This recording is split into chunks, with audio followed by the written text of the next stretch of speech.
Alright guys, so as the US-China talks continue, let's touch on two big issues when it comes to the tariff war. Now firstly, a trade deal is a good thing for both Washington and Beijing. But the issue here is the balance of power. Who has the better hand and which side can effectively wait out the other? Now trade between the US and China is grinding to a halt. Trump has proposed dropping the tariff rate from 145% to 80%, but it is still a ridiculous number. How many importers will pay $8 of taxes to the US government to bring in a $10 item? You need to get the consumer to pay over $18 now to just break even. This is the basic framework of why trade is grinding to a halt and why ports across the US are seeing shipments plummet.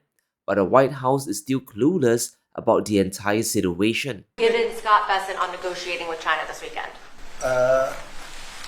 We have to make a great deal for America.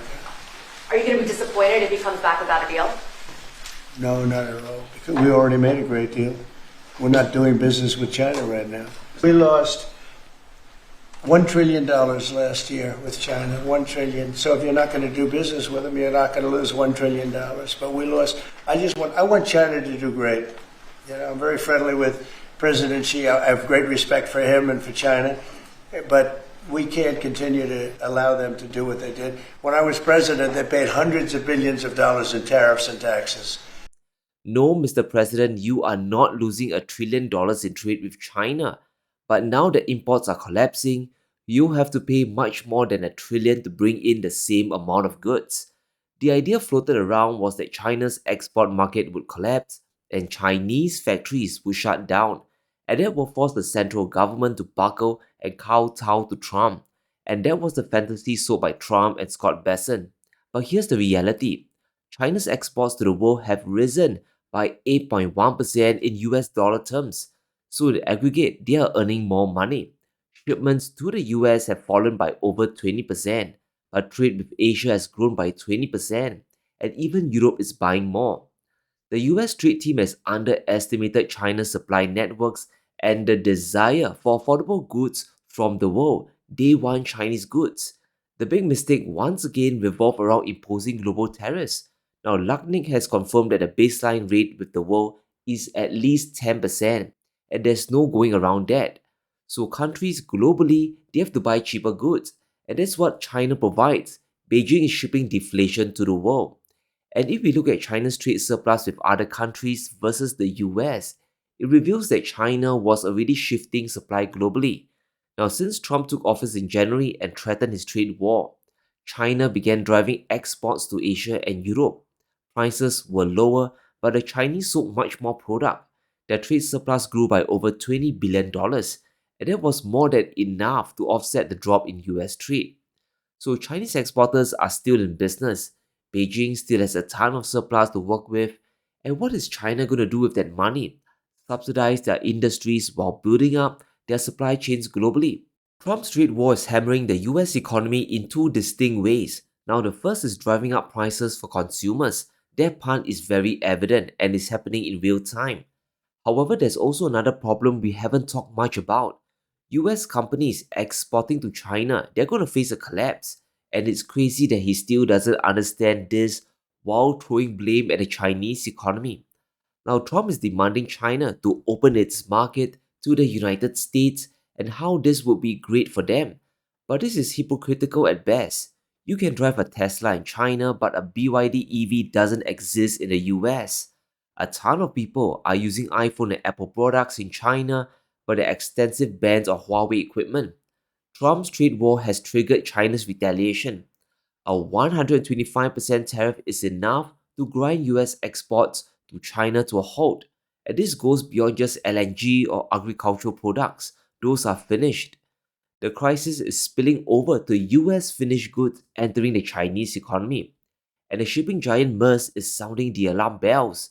US-China container volumes have fallen by up to 40% due to the tariffs, and note that these are shipments confirmed weeks or months before April. More cancellations are coming and we can expect a bigger collapse in May. Having a lower cost of production is just so important in the export game. Labor costs in the US, they are rising while productivity is going down. And by imposing a global tariff, The raw materials to make stuff in the US simply have to go up. Now, during the trade negotiations with the UK, despite the victory lap on both sides, a 10% tariff was still applied. And this is the exact framework that is coming for imports heading into the United States. Will remain. Does that mean that the 10% baseline is going to still be there at the end when all of the other details are ironed out? The president is committed to the 10% baseline tariff, not just for the United Kingdom, but for his trade negotiations with all other countries as well. Permanently, even after the deals are done, like that is going to remain. The president is determined to continue with that 10% baseline tariff. I just spoke to him about it earlier. Stephen. So you heard Levitt, Trump is going to push the overall tariff rate in the US to at least 10%, which will be a drag on US export capacity. So if US companies want to maintain their market share, they will have to eat the entire tariff because prices are just too high.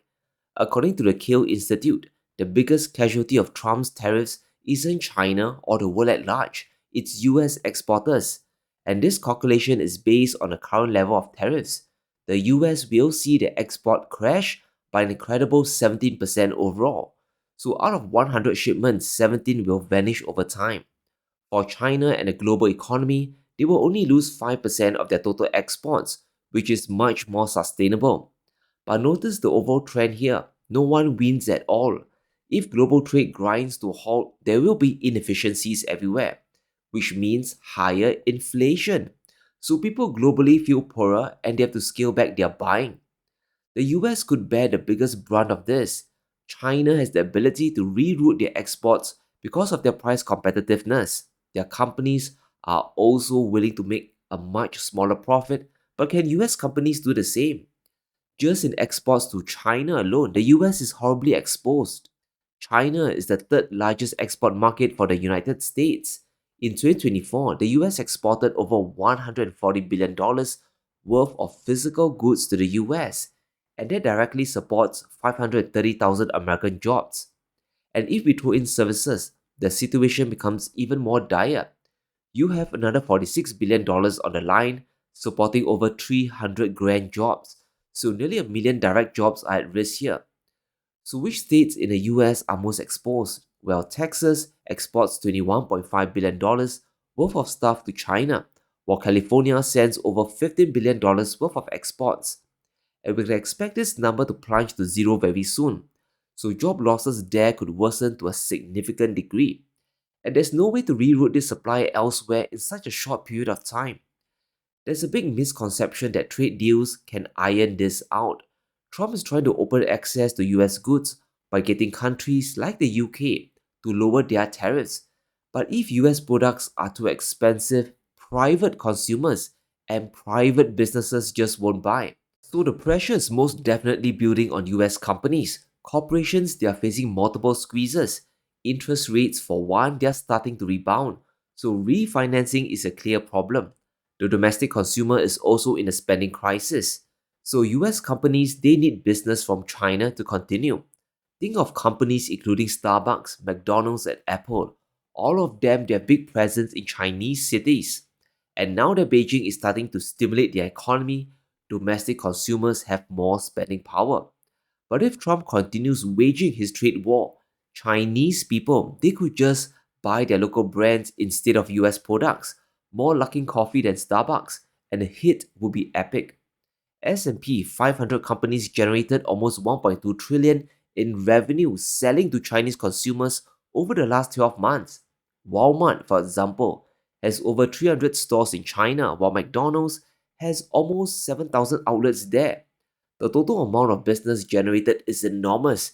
It's 4 times more than the total US trade deficit with China, and it's a clear sign that China's economy is actually more open than the US. So if you're invested in US stocks, imagine what can happen to prices if Chinese consumers, they all walk away. 7% of annual S&P sales comes from China alone. We'll see an earnings collapse that will cascade down to a crash in stock prices. Ultimately, this will boomerang back on all US assets as well. If US stocks fall, so will demand for dollars. Then the reserve currency will be in a world of hurt.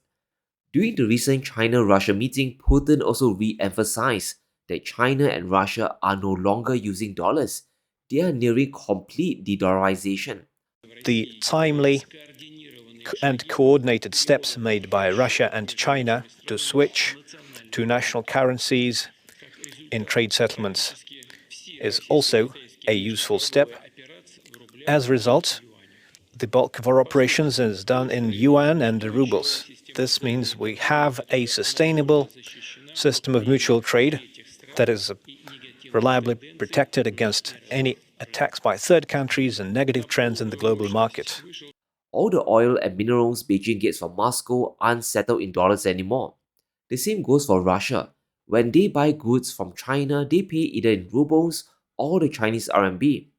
And unlike the dollar that is backed mostly by faith, these national currencies are backed by something much more valuable: the supply of commodities and industrial production.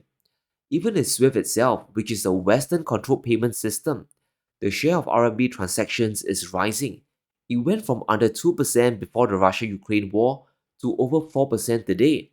It dropped a little in 2024, but it rebounded after the elections, especially under Trump's threat to BRICS. And if we throw in bilateral trade, this number is much higher. Well above 50% of Chinese trade is in non-dollar deals. So this entire situation is one disastrous feedback loop. Fewer demand for dollars would mean less demand for US debt. The desire to recycle money back to bonds just isn't there anymore. The trade war is very interconnected with the US financial market. As China and Russia's trade continues to grow, while the US shrinks theirs, more de-dollarization will occur, which will force money away from American capital markets. We had a recent report of the US dollar facing a $2.5 trillion avalanche of Asian sales. Trade barriers are causing foreign exporters to consider dumping their dollar holdings. So pressure on the US dollar is not over yet. All the rebounds we see won't last until Trump manages to sign good trade deals with the biggest economies in the world. China is top of list here. This is the curse of having the reserve currency.